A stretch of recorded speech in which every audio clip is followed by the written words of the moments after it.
여러분 오늘 말씀 우리가 너무나 잘 알고 있는 말씀이기도 하고 또 교회를 안 다니시는 분들도 한 번쯤은 다 들어보셨을 법한 그런 말씀입니다. 돌아온 탕자의 이야기 너무나 잘 여러분 알고 있지만 간단하게 이 줄거리에 대해서 한번 혹시나 모르시는 분들도 있을 수 있으니 말씀을 좀 들어보겠습니다. 한 집에 아들 둘이 있었습니다. 근데 그 두 아들 중에 둘째 그 애가 이렇게 이야기하는 거죠. 아버지한테 아버지 아버지 돌아가신 다음에 주시고자 하는 그 유산 먼저 주십시오. 먼저 받아가지고 제가 나가서 잘 한번 제 멋대로 한번 살아보겠습니다. 라고 아버지에게 돈을 받아가지고 나갔습니다. 나가서 내 마음대로 내가 살고 싶은 대로 내가 쓰고 싶은 대로 다 쓰고 허랑방탕하게 돈을 다 써버린 거죠. 모든 재산을 다 가지고 나간 재산을 다 탕진해 버렸습니다. 돈이 사라지니까 사람들이 붙지를 않는 거예요. 사람들이 찾아오는 경우가 없습니다. 거기다가 흉년이 들은 거예요. 돈 없죠. 찾아오는 사람 없죠. 먹을 게 없습니다. 어떻게 해야 되나 하다가 정말 먹을 것이 없어가지고 돼지가 먹는 쥐염 열매, 그 열매를 찾아 먹으려고 하는데 그것마저도 주는 사람이 제대로 없는 거죠. 그런 상황이 혹여나 여러분 우리에게 닥친다면 얼마나 이 비참한 생각이 들겠어요. 그래서 그때 생각이 나는 거예요. 어떤 생각? 아버지 집에 있었던 그 생각. 그래도 우리 아버지 집에 있을 때는 밥 굶는 걱정은 하지 않았는데, 그리고 우리 아버지 집에는 하인들, 종들도 많았고, 그리고 큰 집도 있었는데 내가 여기서 이렇게 굶어 죽을 수가 있는가? 라고 마음을 먹다가 그러면 돌아가야 되겠다. 너무 좀 부끄럽고 수치스럽지만 그래도 돌아가서 아버지한테 아버지 나 아들로 받아주세요. 나는 말을 못하겠고 아버지의 그냥 품꾼으로 아버지의 종으로 그냥 살겠습니다. 라고 마음을 먹고 이제 돌아온 거죠. 근데 돌아왔는데 웬걸 아버지가 생각과는 다르게 막 맨발로 뛰어나와가지고 막 끌어안고 막 잘 왔다 막 이렇게 이야기를 하는, 그리고 막 잔치를 열어가지고 기쁨을 막 표현하고 있는 이 내용이 여러분들이 잘 알고 있는 우리가 익히 들어왔던 교회 학교부터 꾸준히 들어왔던 이 탕자의 이야기입니다. 그리고 우리가 이 말씀을 듣고 꼭 마지막에 설교를 어떻게 끝내느냐. 탕자처럼 살았는데 다 이제 돌아오셔야 됩니다. 라고 말씀을 이렇게 들었어요. 그러니까 모든 설교가 다 어디에 포커스가 맞췄냐면 탕자, 둘째 아들, 그 이야기만 우리가 계속해서 들어왔다는 거죠. 근데 그 집에는 여러분 탕자, 둘째 아들만 있는 게 아니고 첫째 아들도 있었다. 라고 하는 사실을 우리가 잊어버리기 너무 쉬웠습니다. 그리고 그에게 별로 관심이 없어요. 그래서 오늘 그 첫째 아들의 이야기도 좀 들어봐야 되겠다. 첫째 아들이 어떤 상황이었는지 또 그 사람은 어떤 사람인지에 대해서도 우리가 좀 알아볼 필요가 있다. 매번 둘째 아들 탕자 얘기만 들었는데 첫째 얘기도 한번 들어볼 필요가 있지 않겠느냐. 그래서 여러분 오늘은 첫째 아들에 대한 이야기를 좀 여러분과 제가 나눠보도록 하겠습니다. 먼저 여러분 이 첫째 아들은 어떤 사람이었느냐 제가 착 정리를 해봤어요. 여러분들이 이해하기 쉽도록 첫 번째 딱 보니까 여러분 25절에 보니 맏아들은 밭에 있다가 돌아와 집에 가까이 왔을 때에 이렇게 이야기합니다. 첫째 아들이 여러분 굉장히 성실한 사람이에요. 다시 말씀드리면 지금 우리 아버지가 굉장한 부자잖아요. 여러 가지 품꾼도 많고 종도 많습니다. 아니 먹고 살 일에 아무런 문제가 없는 그런 집에 첫째 아들, 일을 안 해도 되는, 거기다가 여러분 지금 상황 어떤 상황이냐면은 동생이 유산을 갖고 집을 나가버렸습니다. 이스라엘 문화, 그 당시 여러분 이스라엘 문화는 이런 문화였다는 거예요. 아버지가 살아계실 때 아버지에게 유산 달라고 하는 것은 이것은 뭐냐면은 있을 수가 없는 완전히 아들로서 파렴치한 그런 일이라는 겁니다. 완전히 아버지를 무시하는 일이고 이런 거죠. 아버지 내가 받을 유산 다 준다. 나 뛰쳐나가겠다라고 하는 것은 나는 아버지와 이제 인연 끊겠습니다. 다시는 나 아버지 안 보고 살 자신 있습니다. 라는 뜻으로 유산을 받아가지고 나갔다. 이렇게 이야기를 할 수가 있는 거죠. 자, 여러분 보세요. 이 첫째 아들이 아버지가 부자죠. 또 돈도 많이 있습니다. 거기다가 동생도 뛰쳐나간 상황이니까 앞으로 있을 그 재산도 다 내 것이 돼. 놀고 먹어도 되고 굳이 일을 안 해도 되는 상황인데 지금 오늘 말씀해 보니까 어떻게 하느냐? 여전히 일을 하고 있는, 밭에 나가서 일을 하고 있는 아들이 성실했던 아들이 바로 이 첫째 여러분 아들이라는 거예요. 첫 번째 아들은요, 특징이 성실한 사람이었습니다. 두 번째 또 여러분 보니까 29절 한번 보세요. 아버지께 대답하여 이르되 내가 여러 해 아버지를 섬겨 명을 어김이 없거늘, 이렇게 이야기하죠. 그러니까 두 번째로 보니까 이 아들의 특징은 뭐냐면요, 아버지를 잘 섬기는 아들이 첫째 아들이라는 거예요. 늘 아버지 옆에 있었고 성실했고 아버지를 잘 도와줬습니다. 그래서 아버지도 그것에 대해서 인정을 해줬어요. 첫째 아들이 그래 너 항상 내 옆에 있었지라고 하는 것을 인정을 해줬습니다. 31절의 말씀을 보니까 아버지가 이르되 예 너는 항상 나와 함께 있으니, 이렇게 이야기를 했습니다. 그러고 보니까 이 첫째 아들이 참 괜찮은, 성실하기도 하고 늘 아버지 옆에서 아버지를 잘 도와드렸던 그 아들이 첫째 아들입니다. 근데 이 첫째 아들이 잘 살고 있었는데 내가 생각하지 않은 일이 터진 거예요. 아니, 분명히 얘가 아버지의 돈을 가지고 뛰쳐나갔는데 다시 집으로 돌아왔다는 이야기. 이것은 내 계획상에 없었던 그런 일이었거든요. 가출했던 동생이 다시 돌아왔다는 거예요. 그럼 여러분, 형이라고 하면 첫째인데 둘째 동생이 집에 다시 돌아왔다 막 달려가서 와 잘왔다 너 진짜 고생 많았지 얼마나 힘들었어 라고 좀 이렇게 좀 반갑게 맞아줘야 되는데 그렇지를 않고 첫째의 마음가운데 어떤 마음이 드는, 이런 마음이 든 거예요. 아니 얘가 돌아왔다고? 아니 얘가 돌아왔다라고 하는 것은 내가 앞으로 받을 이 유산을 또다시 나눠야 되겠다라고 하는 생각이 든 거죠. 거기다가 아버지의 재산 3분의 1을 가지고 나갔는데 아니 이거 다 상징하고 이 부르박심한 이 동생이 돌아왔다는 거는 분명히 있을 수 없는, 내 계획에 있지 않았던, 특별히 내가 받을 아버지의 유산을 또다시 나눠야 된다라고 하는 사실을 받아들이기 어려웠던 그 아들의 모습을 볼 수가 있는 거죠. 제가 교회 사역을 하면서 그 장례식에 제가 참 많이 다녔습니다.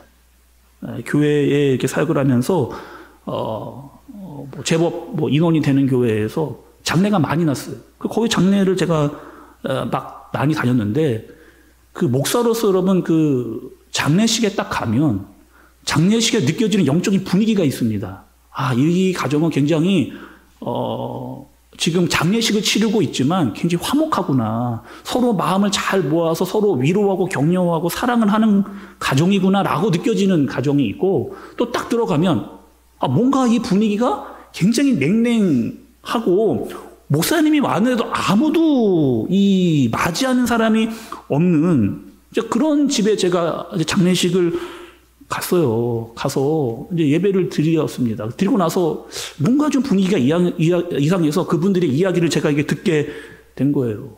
아버지가 돌아가셨습니다. 그리고 그 자녀들이 다 너무 멀쩡한 분들이에요. 사회적인 위치도 제법 있으시고 돈도 있는 분들이고 잘 살기도 하고, 개중에는 그 식구들 중에 교회를 잘 다니는 분들도 있었던 그런 가정입니다. 근데 아버지가 돌아가시고 나니까 형제들이 어디에다 관심이 있었느냐? 아버지가 가지고 있었던 그 재산을 어떻게 나눌까에만 이 자녀들이 다 관심을 갖고, 아버지가 돌아가시니까 그것에 대한 싸움이 막 이제 일어나는, 아니 장례식장에서 그 막 돈 문제를 가지고 막 형제들끼리 싸움이 일어나고 있는, 아니 지금 이 장례식을 잘 맞춰야 되는데 그것과 상관없이 이 유산을 누가 더 많이 가질 것이냐? 아니 너는 한 번도 아버지를 모시지 않았는데 네가 무슨 권리를 가지고 지금 와서 아버지 유산을 달라고 이야기를 하느냐? 이렇게 이야기를 하고, 아이고 형님 그런 말도 하지도 마세요. 아버지를 제일 고생시킨 사람이 형님 아닙니까? 누나 아니에요? 동생 아니에요? 막 이렇게 막 자기들끼리 싸우고 있는, 아니 돌아가신 아버지를 잘 지금 기리고 예배를 좀 드려야 되는데 형제들끼리 싸우고 막 아웅다웅하고 있는 그 여러분 장례식장, 얼마나 안타깝고 얼마나 여러분 슬픈 여러분 그런 일입니까? 오늘 이 누가복음 15장의 말씀은요, 여러분 이렇게 여러분 보셔야 돼요. 이 탕자 둘째 아들만 봐서는 안 되고 이 이야기를 예수님이 왜 하셨느냐, 예수님께서 이 이야기를 왜 하셨는가에 우리가 초점을 좀 맞추고 말씀을 들어야 됩니다. 다시 한번 여러분 15장 우리 1절에 3절까지의 말씀을 같이 한번 여러분 읽어볼게요. 1절부터 3절까지의 말씀 같이 한번 읽어보겠습니다. 시작. 모든 세리와 죄인들이 말씀을 들으러 가까이 나오니 바리새인과 서기관들이 수군거려 이르되 이 사람이 죄인을 영접하고 음식을 같이 먹는다 하더라. 예수께서 그들에게 이 비유로 이르시되 이렇게 이야기합니다. 그러니까 지금 여러분 이 탕자의 이야기는 어떤 이야기냐? 예수님께서 이야기를 해주시는데 그 이야기를 듣는 사람들이 있어요. 그 대상들이 누구냐? 먼저는요, 죄인과 세리입니다. 그리고 바리새인들과 서기관들이 모여있는 그 상황 가운데서 예수님께서 이야기를 해주시는데 그 이야기의 내용이 비유예요. 그 비유의 이야기를 여러분 15장을 쫙 읽어보시면 세 가지의 비유가 나오는 것을 볼 수가 있어요. 근데 여러분들이 잘 한 번쯤은 다 들어보셨을 뻔한 비유가 여기서 다 나옵니다. 첫 번째 비유는 어떤 비유냐? 이런 비유예요. 목자가 있었습니다. 목자가 내 양 100마리가 있었어요. 근데 한 마리의 양을 잃어버린 겁니다. 그래서 그 목자가 그 99마리의 양을 내버려 두고 한 마리를 찾으러 막 산속으로 막 어려운 곳으로 막 찾아가지고 결국에는 찾아서 돌아와서 동네 사람들과 기쁨으로 잔치를 벌였다라고 하는 게 첫 번째 비유예요. 두 번째 비유는 무엇이냐? 8절부터 10절의 말씀인데 이런 비유입니다.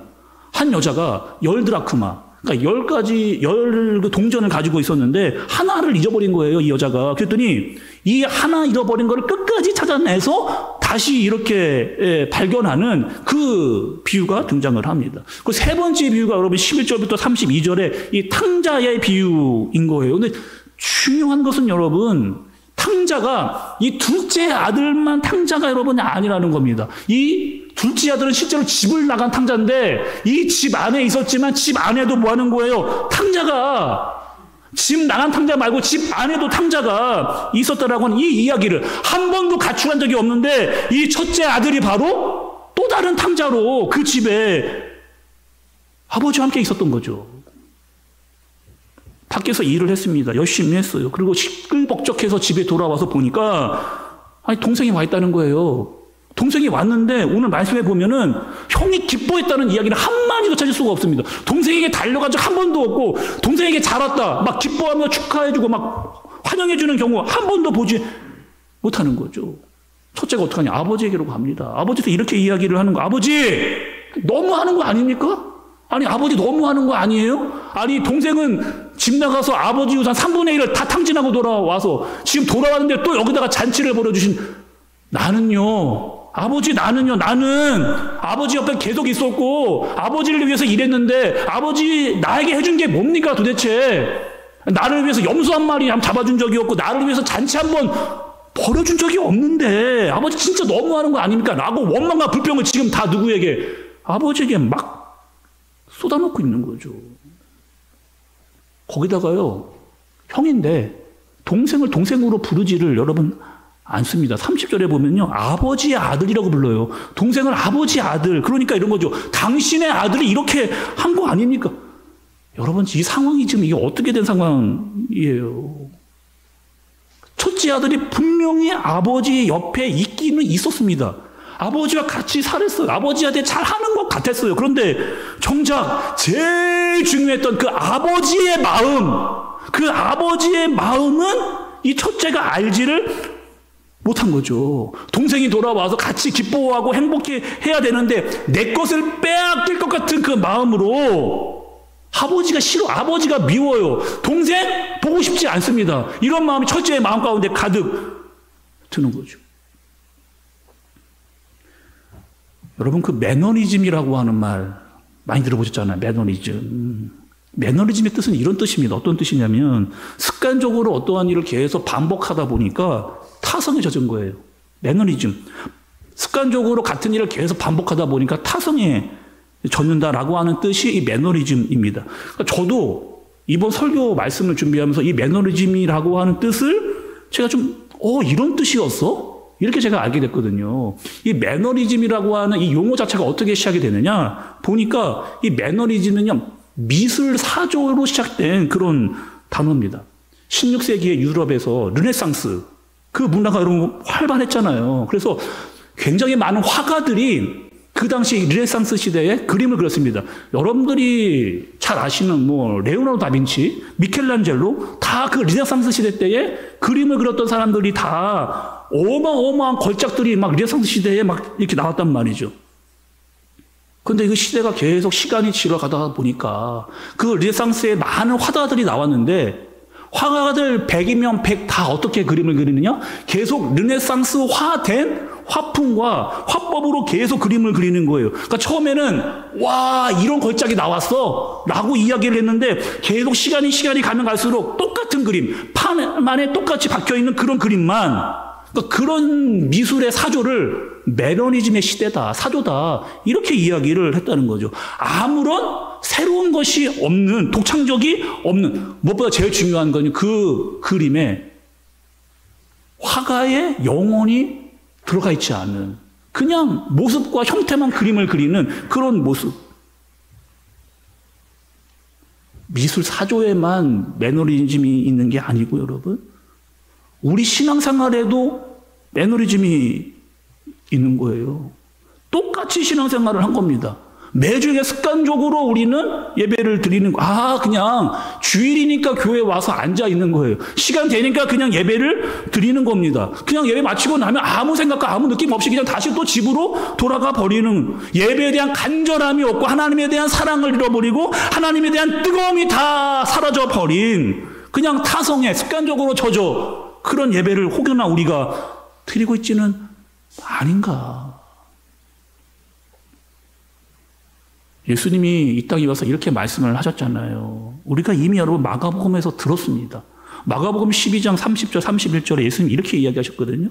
내 마음을 다하고 목숨을 다하고 뜻을 다하고 힘을 다하여 주 너의 하나님을 사랑하라 하신 것이요. 둘째는 이것이니 내 이웃을 내 자신과 같이 사랑하라 하신 것이라. 이보다 더 큰 계명이 없느니라. 그러니까 예수님이 이 땅에 오셔가지고요, 마음을 다하고 뜻을 다해서 하나님을 정말, 하나님을 전심으로, 이웃에게 진심으로 그렇게 대했습니다. 그래서 예수님이 끝까지 십자가에서 내 힘을 다해서 내 목숨 다할 때까지 그 십자가에서 내려오지를 않았다는 거예요. 그런데 우리는 어떻게 예배를 드리고 있느냐? 그 예수님을 만나고 알고 매주 주님을 예배하면서도 그런 마음이 사라져 버린, 그냥 타성에 젖어 습관에 젖어 그냥 예배를 드리는 마치 첫째 아들과 같은 그 모습으로 아버지의 집에 있기는 있었는데 아무런 마음이 없는 그런 예배를 우리가 드리고 있지는 않은지. 여러분, 이 첫째 아들은 누구예요? 이 첫째 아들은 누굽니까? 지금 말씀을 듣고 있었던 그 바리새인들과 서기관들이 바로 이 첫째 아들, 율법을 잘 지키면서 그래 우리는 잘하고 있어라고 스스로 이야기를 하면서 스스로 잘났다라고 이야기하고 그래 우리 이 정도만 하면 돼 라고 스스로 이야기했던, 그런데 제일 중요한 거는 이 서기관과 바리새인들이 예수님을 제일 힘들게 했던 그런 사람들이었다는 거예요. 사람들에게 인정을 받고 칭찬을 받았는지는 모르겠지만 정작 예수님을 가장 힘들게 했고 가장 힘들게 죽이려고 했던 사람들이 바로 이 사람들, 형식과 겉모습과 매너리즘에 빠져 있었던 그런 사람들. 저런 말씀을 준비하면서 두려운 마음이 들었어요. 나는 첫째와 아들과 같은 목사로 설교하고 있지는 않은가. 나는 첫째 아들과 같은 모습으로 신앙생활을 하고 있지는 않은가. 이 시대의 교회들이 다 첫째 아들과 같은 모습으로 하나님 집에 있는 것 같은데, 하나님의 뜻대로 살고 있는 것 같은데 아버지의 마음을 모르고 있지는 않은가. 제가 볼 때 여러분, 둘째보다 더 큰 문제가 첫째예요. 둘째는 겉으로 드러나 얘는 이런 문제가 있구나라고 그냥 눈에 보이는 게 둘째예요. 근데 첫째는 전혀 티가 나지 않습니다. 다 잘하고 있는 것처럼 보이고 아무도 몰라요. 내 스스로 내가 잘하고 있다라고 생각을 하는데 점점점 영적으로 개인적인 매너리즘에 빠져가고 있는 그 첫째 아들의 모습을 보는 거죠. 여러분, 29절의 말씀 중간에 이 말씀을 보는데 제가 마음이 너무 아픈 거, 첫째 아들의 그 마음이 드러나서요. 29절의 말씀 중간쯤 보니까 이렇게, 내게는 즐겁게 하신 일이 없었더니. 내게는 즐겁게 하신 일이 없었더니 첫째 아들은 아버지와 같이 살고 있었는데 아버지와 함께 기뻐한 적이 한 번도 없어요. 감사한 적이 한 번도 없어요. 열심히는 다 했는데 그 열심히 하나도 기쁘지를 않았습니다. 감사가 없었어요. 힘들었어요. 그냥 아버지가 하라고 해서 그냥 했어요. 그 마음이 없었던.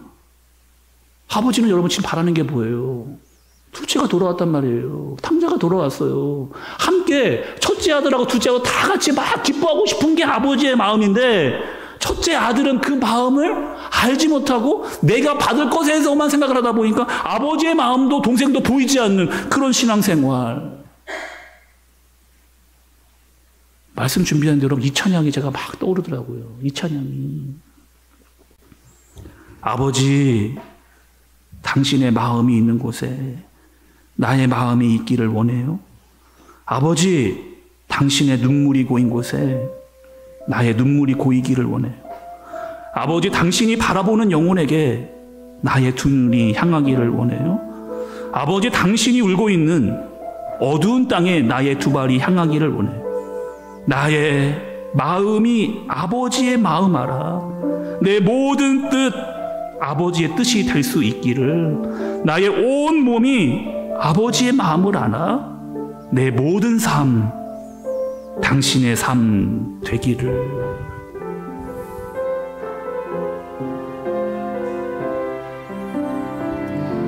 아버지, 당신의 마음이 있는 곳에 나의 마음이 있기를 원해요. 아버지, 당신의 눈물이 고인 곳에 나의 눈물이 고이길 원해요. 아버지, 당신이 바라보는 영혼에게 나의 두 눈이 향하길 원해요. 아버지, 당신이 울고 있는 어두운 땅에 나의 두 발이 향하길 원해요. 나의 마음이 아버지의 마음 알아. 내 모든 뜻 아버지의 뜻이 될 수 있기를. 나의 온 몸이 아버지의 마음 알아. 내 모든 삶 당신의 삶 돼.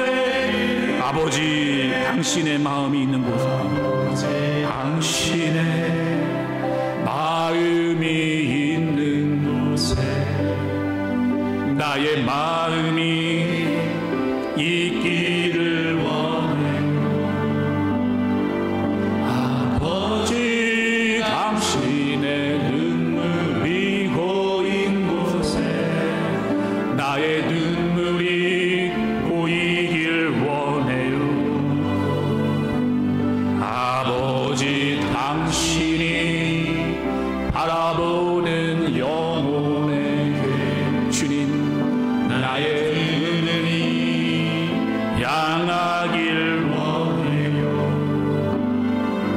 아버지, 당신이 울고 있는 어두운 땅에 나의 두 발이 향하길 원해요. 나의 마음이 아버지의 마음 알아. 내 모든 뜻 아버지의 뜻이 될 수 있기를. 나의 온 몸이 아버지의 마음 알아. 내 모든 삶 당신의 삶. 나의 마음이 아버지의 마음을 알아. 내 모든 뜻 아버지의 뜻이 될 수 있기를. 아버지의 뜻이 될 수 있기를.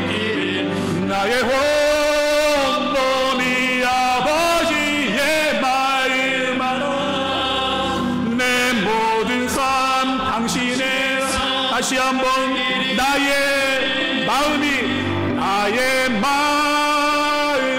이 아버지의 마음, 내 모든 뜻 아버지의 뜻이 될 수 있기를, 나의 온몸이 아버지의 마음, 내 모든 삶 당신의 삶 되기를. 여러분, 누가복음 15장에서 예수님이 이야기하시고자 하는 게 뭐예요? 내가 이 땅에 왔다는 거예요. 내가 이 땅에 왔어. 어떻게 왔느냐? 진짜 형의 모습으로 내가 왔다는 겁니다. 아버지와 동생의 관계를 이어주는 그 형의 모습으로 내가 왔다는 거예요. 한 마리의 잃어버린 그 양을 찾기 위해 내가 왔고, 한 드라마를 찾기 위해서 내가 왔고, 집 나간 내 동생 내가 찾아가려고 내가 이 땅에 왔다는 거예요. 하나님께서 정해놓은 그 영혼 한 명도 빠짐없이 내가 다 구원하고자 내가 이 땅에 왔다. 예수님이 이렇게 이야기를 해주시는 거죠. 내가 받을 유산 다 못 받아도 나는 상관없다는 거예요. 동생이 더 많이 가져가도 나는 상관없다는 거예요. 잃어버린 내 동생을 내가 다시 찾고 끝까지 포기하지 않겠다라고 하는 마음으로 예수님이 십자가에 올라가서 죽으시는, 그리고 아버지와 우리의 관계를 이어주시는 진짜 형의 모습으로 예수님이 오신 거죠. 사랑하는 우리 한샘교회 성도 여러분, 교회 안에서 우리가 신앙생활을 할 때 하나님 아버지의 마음을 모르면 우리는 매너리즘에 빠지는 거예요. 매일 똑같은 예배를, 똑같은 틀에 박힌 아무런 마음 없이 예배를 드려요.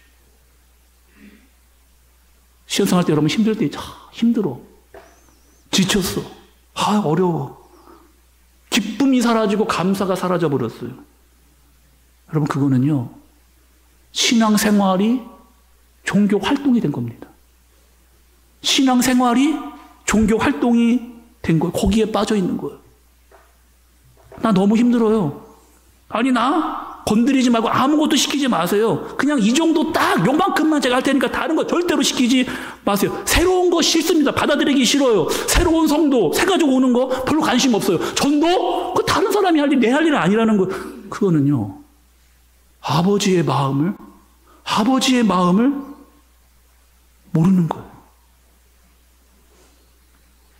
첫째 아들 열심히 했습니다. 잘했어요. 성실했어요.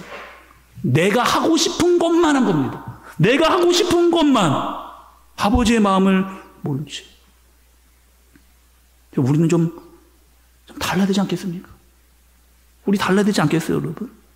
아버지가 기뻐하는 것 때문에 나도 기뻐하고, 아버지가 마음 아파하는 것 때문에 나도 마음 아파하고, 돌아온 동생 때문에 정말 잘 왔구나, 아빠와 같이 끌어안으면서 그 동생 같이 내가 반가워하고, 내가 그 동생 찾으러 나가야 되는 그 첫째 아들과 같은 모습이 예수님의 모습이고 우리의 모습이 되어야지 않겠는가.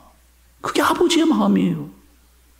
아버지의 마음이 있는 곳에 내 마음이 있기를 원하고, 아버지가 기뻐하는 일에 나도 기뻐하기를 원하고, 아버지의 눈물이 있는 곳에 내 눈물이 있기를 원하고, 아버지가 바라보는 영혼에게 내 손과 발이 향할 수 있는 그 아버지의 마음을 아는 자로 살 수 있는 저와 여러분들이 되어지시기를 예수님의 이름으로 축복합니다.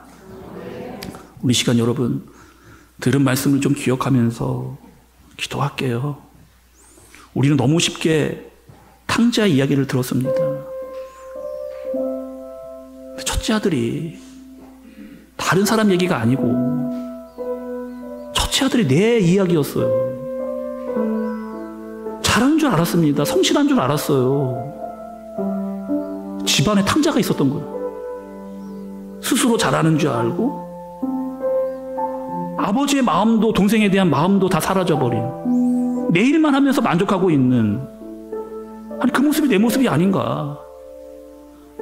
말씀을 듣거나 읽어도 아무런 감동과 감격이 없는 참 좋은 이야기 들었네. 하나님의 마음이 식어져 버린, 신앙생활이 아니고 종교활동에 빠져버린 그런 매너리즘과 타성에 젖어있는 내 모습은 아닌가? 하나님 아버지의 마음을 알기를 원합니다. 그분이 기뻐하는 것에 내가 같이 기뻐하고, 아버지의 눈물이 있는 곳에 나도 눈물이 있고, 아버지가 바라보는 그 영혼에게 내 손과 발이 향하게 하여 주옵소서. 우리 시간 나 자신을 좀 돌아보면서 간절한 마음을 주님께 한번 기도로, 들은 말씀을 기억하면서 아버지께 마음을 기도로 올려드리도록 하겠습니다. 하나님,